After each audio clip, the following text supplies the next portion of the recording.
నమస్తే, welcome to our channel. నేను మీ సిరి. తీహార్ జైల్లో అయితే సుకేష్ ఉన్నాడు, అదే జైల్లో కవిత గారు కూడా ఉన్నారు. అయితే ఇక్కడ సుకేష్ మాత్రం కేంద్ర హోంశాఖకి ఒక లేఖ అయితే రాశారు. నేను కవితని చూడాలనుకుంటున్నా, కవితతో మాట్లాడాలనుకుంటున్నా అని చెప్పేసి అయితే ఒక లేఖ అయితే తను రాయడం జరిగింది. అయితే ఈ అంశాన్ని మనకు వివరించడానికి మనతో పాటు ఉన్నారు ప్రముఖ senior journalist and political analyst CS Rao గారు. నమస్కారం సార్. నమస్తే సార్, ఇప్పుడు చూస్తుంటే తీహార్ జైల్లో ఉన్న సుకేష్ అయితే ఒక కేంద్ర హోంశాఖకి ఒక లెటర్ అయితే రాయడం జరిగింది. అదేంటంటే కవితని కలవాలి అని చెప్పేసి అయితే ఒక లేఖ రాయడం జరిగింది. సో మరి ఈ అంశాన్ని ఎలా చూడాలి, ఏంటంటారు సార్? ఒకటి ఏంటంటే అందరూ తీహార్ జైల్లో వెల్కమ్ టు తీహార్ క్లబ్ అని చెప్పి కవిత అరెస్ట్ అయిన సందర్భంగా ఆయన ఒక లెటర్ రాశారు, ఒక సందేశం కూడా పంపించారు తీహార్ జైలు నుంచి. తరచూ ఈ సుకేష్ చంద్రశేఖర్ లెటర్లు రాస్తూనే ఉన్నారు. ఎందుకంటే ఈ దీంట్లో మొత్తం అప్రూవ్గా మారి వాంగ్మూలం ఇచ్చింది ఆయనే. నాకు మొత్తం తెలుసు, డీటెయిల్స్ తెలుసు, ఎవరెవరు ఎక్కడ ఎంత డబ్బు ఇవ్వాలనుకున్నారు అని చెప్పి, ప్లస్ కోడ్ భాషను కూడా చెప్పారు. 1 కేజీ గీ అంటే 1 కోటి రూపాయలు అని, 15 కేజీల గీ రెడీగా ఉందంటే 15 కోట్లు రెడీగా ఉంది అని.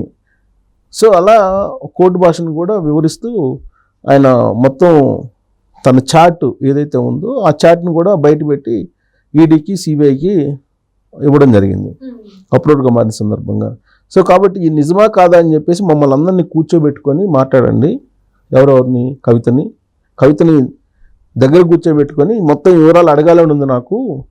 కాబట్టి అందరినీ మమ్మల్ని కవితని, నన్ను, కేజ్రీవాల్ని, తర్వాత సత్య జైన్ ఎవరో ఉన్నారు, ఇంకొక అతను అందరిని కూర్చోబెట్టి నా ముందు కూర్చోబెడితే అందరికీ నేను ఈ చాటింగ్లో ఏం జరిగినాయో, కోడ్ భాష ఏం జరిగిందో అదంతా కూడా నేను చూపించి నేను అడుగుతాను, నాకు అవకాశం కల్పించండి అని చెప్పి కేంద్ర హోంశాఖకి లెటర్ రాశాడు.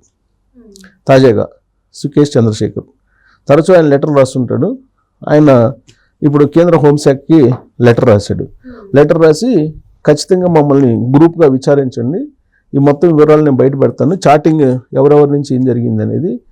లిక్కర్ సౌత్ గ్రూప్ హెడ్గా కవిత వ్యవహరించారు, కవితకి చేసినటువంటి చాటింగ్ కూడా నేను ప్రూఫ్ చూపిస్తాను అని చెప్పి చెప్పారు. 15 పేజీల లెటర్ అయితే రాశాడు. 15 పేజీల లెటర్ విత్ ప్రూఫ్లు నేను చూపిస్తానని చెప్పి పాయింట్ వైజ్ 15 పేజీల లెటర్ కేంద్ర హోంశాఖకి అందజేశాడు. తీహార్ జైలు నుంచి రాశాడు కేంద్ర హోంశాఖకి. రాసినప్పుడు ఈ లిక్కర్ స్కామ్కి సంబంధించి లిక్కర్ పాలసీ మార్చడానికి డబ్బులు ఏవైతే ఉన్నాయో ఆ డబ్బులు ఎవరెవరి నుంచి ఎక్కడ తీసుకున్నారని చెప్పి మెన్షన్ చేశాడు. దాన్ని మెన్షన్ చేసినటువంటి పాయింట్లో బిఆర్ఎస్ ఆఫీస్లో హైదరాబాద్లో మేము తీసుకున్నాము, మాకు అందాయి 15 కేజీస్ గీ అంటే 15 కోట్లు అందాయి. ఈ డబ్బులు ఎక్కడికి వెళ్ళినాయి అని అంటే గోవా, కర్ణాటకకి వెళ్ళాయి. ఈ మొత్తం ఆధారాలతో సహా చెప్తున్నారు. అప్పుడు కర్ణాటక, గోవా ఎలక్షన్స్ ఉన్నాయి. ఆ సందర్భంగా ఇక్కడ నుంచి డబ్బులు తీసుకెళ్లారు, బీఆర్ఎస్ ఆఫీస్ నుంచి కొన్ని కోట్ల రూపాయలు డబ్బులు తీసుకెళ్లారని చెప్పేసి ఆయన కేంద్ర హోంశాఖకి రాసినటువంటి 15 పేజీల లెటర్లో పొందుపరిచినటువంటి ప్రధానమైనటువంటి అంశాలు. అందుకే వీటన్నిటిని ప్రూవ్ చేయాలంటే కనుక మమ్మల్ని అందరినీ కూర్చోబెట్టుకొని మీరు ఇంట్రాగేషన్ చేయండి, ఇంట్రాగేషన్ చేస్తే అప్పుడు మొత్తం వివరాలు బయటకు వస్తాయి, నా దగ్గర ఆధారాలు ఉన్నాయి, వాట్సాప్ చాట్లు ఉన్నాయి అని చెప్పి ఆయన తాజాగా రాసినటువంటి లేఖ ఒక సంచలనం అయితే సృష్టిస్తుంది. అయితే కవిత ఇప్పుడు దాదాపుగా జైలుకి దాదాపు 4 రోజులు అవుతుంది సుమారుగా. సరే, ఆవిడని చూడటానికి కేటీఆర్ కూడా వెళ్ళారు, ఢిల్లీలో ఆమెని కలవడం జరిగింది. ఈ తీహార్ జైలుకి ఈడీ అరెస్ట్ చేసి తీసుకెళ్ళిన తర్వాత సిబిఐ కూడా ఎంటర్ అయ్యి సిబిఐ కూడా విచారించి అటు సిబిఐ కానీ ఇటు ఈడీ కానీ చెప్తుంది ఏంటంటే లిక్కర్ సిండికేట్లో సౌత్ గ్రూప్ హెడ్గా కవిత ఉన్నారు వాళ్ళు. ఇది బీజేపీ ఇంట్రాగేషన్ లాగా ఉంది, మోడీ ఇంట్రాగేషన్ లాగా ఉంది తప్పితే బీజేపీ ఇంట్రాగేషన్ లాగా ఉంది తప్పితే అదే ఈడీ ఇంట్రాగేషన్ లాగా సిబిఐ ఇంట్రాగేషన్ లాగా లేదు. అది పొలిటికల్ అరెస్ట్ లాగా అనిపిస్తుంది, ఇది పొలిటికల్ ఇంట్రాగేషన్ లాగా అనిపిస్తుంది అని చెప్పి ఆవిడ అంటూ నేను కడిగిన ముత్యంలాగా బయటకు వస్తానని చెప్పి చెప్తున్నారు. సరే, దాని మీద ఆల్రెడీ కోర్టు చాలా క్లియర్గా చెప్పింది, జ్యుడిషియల్ కస్టడీకి ఇవ్వడం జరిగింది. జ్యుడిషియల్ కస్టడీకి తీసుకున్నారు, సిబిఐలో విచారించారు. మళ్ళీ ఇంకా జ్యుడిషియల్ కస్టడీకి అవసరం లేదు, ఏదడిగినా కానీ ఆమె నాకు తెలియదు అని చెప్తున్నారు, నాకు తెలియదు, నాకు సంబంధం లేదు చెప్తున్నారు.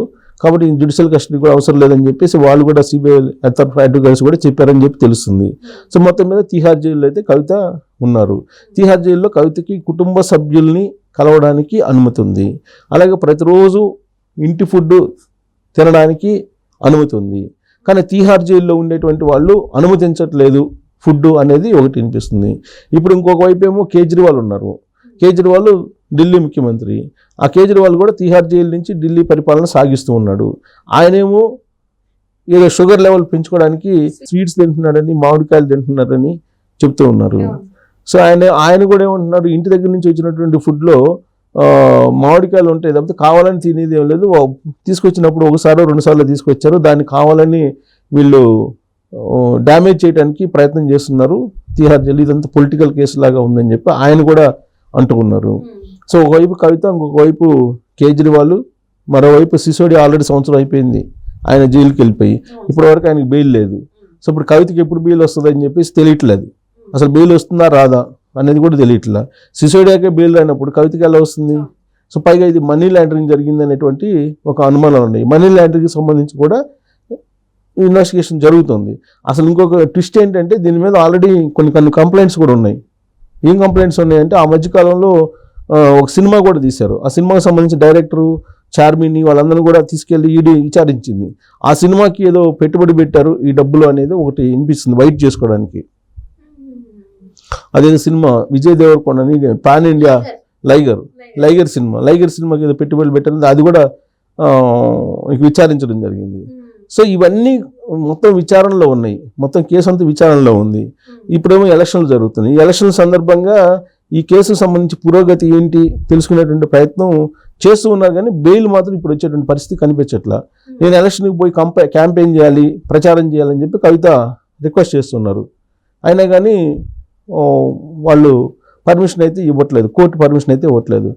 ఒక్కోసారి ఏమో ఆ పిల్లలకి స్కూల్స్ ఉన్నాయి, ఎగ్జామ్స్ ఉన్నాయి, అనుమతి ఇవ్వండి, మా పిల్లలు మైనర్లని ఒకసారి, లేదు లేడీస్ పరమైనటువంటి ఆరోగ్య సమస్యలు తనకున్నాయి, బాధపడుతున్నానని ఒకసారి, ఇట్లా రకరకాల ప్రయత్నాలు అయితే చేస్తున్నారు. కానీ ఇప్పటివరకు అయితే ఎలాంటి గ్రీన్ సిగ్నల్ లేదు. సో మరి కేటీఆర్ వెళ్ళి మరి ఏం చెప్పారో ఏం మాట్లాడారో తెలీదు. సో ఆమెకైతే తిహార్ జైల్లో కొన్ని ప్రత్యేకమైనటువంటి వసతులు కల్పిస్తున్నారు అనేది అయితే వినిపిస్తుంది. కానీ సుకేష్ చంద్రశేఖర్ మాత్రం నాకు కవితను చూపించాలి, కవితతో నేను మాట్లాడాలి, కవిత ఏం చెప్పిందో ఆ రోజు వాట్సాప్ చాట్ ఏం చేసిందో అవన్నీ నేను ఆమెకు చూపించి నేను తెలుసుకోవాలి అని చెప్పేసి ఆయన అడుగుతున్నటువంటి క్రమంలో మరి కేంద్ర హోంశాఖ స్పందిస్తుందా? కేంద్ర హోంశాఖ కనుక పాజిటివ్గా స్పందించి గో హెడ్ అని చెప్పి ఈడీకో సిబిఐకో చెప్తే అందరిని కలిపి ఇంట్రాగేషన్ చేయండి అని సుకేష్ చంద్రశేఖర్ కోరిన విధంగా ఆ పని అయితే చేస్తారు. అప్పుడు సుకేష్ చంద్రశేఖర్ ఏం చెప్తాడు, కవిత ఏం చెప్తుంది, ముఖాముఖి కూర్చున్నప్పుడు అందరూ అప్పుడు నిజాలు బయటపడేటువంటి అవకాశం ఉంది. మొదటి నుంచి సుకేష్ చంద్రశేఖర్ అదే చెప్తున్నాడు, చేయాలని చెప్తున్నాడు. తిహార్ క్లబ్ అందరూ వస్తే వెల్కమ్ టు తిహార్ క్లబ్ అంటూ చెప్పి మనందరం కూర్చొని మాట్లాడుకున్నాం రండి అని చెప్పి చెబుతున్నారు. సో దీనికి సంబంధించి మరి లిక్కర్ సిండికేట్కి సంబంధించిన వ్యవహారం మరి ఫైనల్గా సుకేష్ చంద్రశేఖరు, కవిత ఇద్దరు కూర్చొని, లేకపోతే అందరూ కూర్చొని, సిసోడియా, కేజ్రీవాల్ వీళ్ళందరూ కూర్చొని అందరిని కూర్చోబెట్టి మాట్లాడతారా, లేదంటే ఇంట్రాగేషను ఇండివిజువల్గానా? ఇప్పుడైతే అందరిని కూర్చోబెట్టి మాట్లాడినటువంటి ఇంట్రాగేషన్ చేసినటువంటి దాఖలాలు అయితే లేవు. బట్ ఐ వాంట్ కవిత అంటున్నాడు ఆయన, ఎవరు? సుకేష్ చంద్రశేఖర్. సో మరి సుకేష్ చంద్రశేఖర్ మరి ఏం చేస్తాడో డైరెక్ట్గా కూర్చోబెట్టి మాట్లాడితే అనేది చూడాలి.